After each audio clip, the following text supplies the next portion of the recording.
We are going to die, and that makes us the lucky ones. Most people are never going to die because they're never going to be born. The potential people who could have been here in my place, but who will in fact never see the light of day, outnumber the sand grains of Sahara. Certainly those unborn ghosts include greater poets than Keats, scientists greater than Newton. We know this because the set of possible people allowed by our DNA so massively outnumbers the set of actual people. In the teeth of these stupefying odds, it is you and I, in our ordinariness, that are here. We privileged few, who won the lottery of birth against all odds, how dare we whine at our inevitable return to that prior state from which the vast majority have never stirred? I know that the molecules in my body are traceable to phenomena in the cosmos. And it's our 15 pounds of gray matter that figured this out. There's a kinship with the cosmos that resonates deeply with New Age thinking, but I'm not apologetic about that. It's what we find. If whatever we find resonates with whoever, go ahead, take it. And when I reflect on our kinship with the cosmos, when I do the calculation that shows that a 15-ton meteorite that we have in the center of the Rose Center for Earth and Space, it's an iron meteorite. When I do the calculation that shows that if you take all of the iron from the hemoglobin of the people in the tri-state area of New York City, you can recover that much iron out of their blood. And realize that the iron from that meteorite and the iron from your blood has common origin in the core of a star. Tell me what part of my brain is lighting up, because that excites me. That makes me want to grab people in the street and say, have you heard this? That it's not simply, as Carl Sagan said, we are star stuff, but there's a more poetic and I think more accurate way to say it.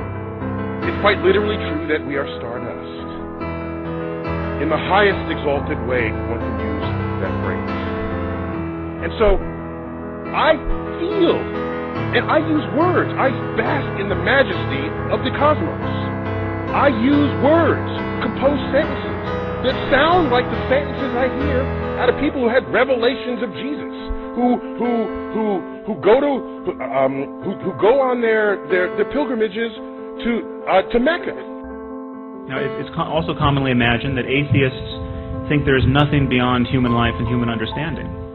The truth is that atheists are free to admit that there's much about the universe we don't understand. I mean, it is obvious we don't understand the universe. But it is even more obvious that neither the Bible nor the Quran reflects our best understanding of it. It's often imagined that atheists are in principle closed to spiritual experience. But the truth is that there's nothing that prevents an atheist from experiencing self-transcending love, or ecstasy, or rapture, or awe. In fact, there's nothing that prevents an atheist from going into a cave for a year or a decade and practicing meditation like a proper mystic. What atheists don't tend to do is make unjustified and unjustifiable claims about the cosmos on the basis of those experiences. Recognize that the very molecules that make up your body, the atoms that construct the molecules, are traceable to the crucibles that were once the centers of high-mass stars, that exploded their chemically enriched guts into the galaxy, enriching pristine gas clouds with the chemistry of life, so that we're all connected to each other biologically, to the earth chemically, and to the rest of the universe atomically. That's kind of cool. That makes me smile.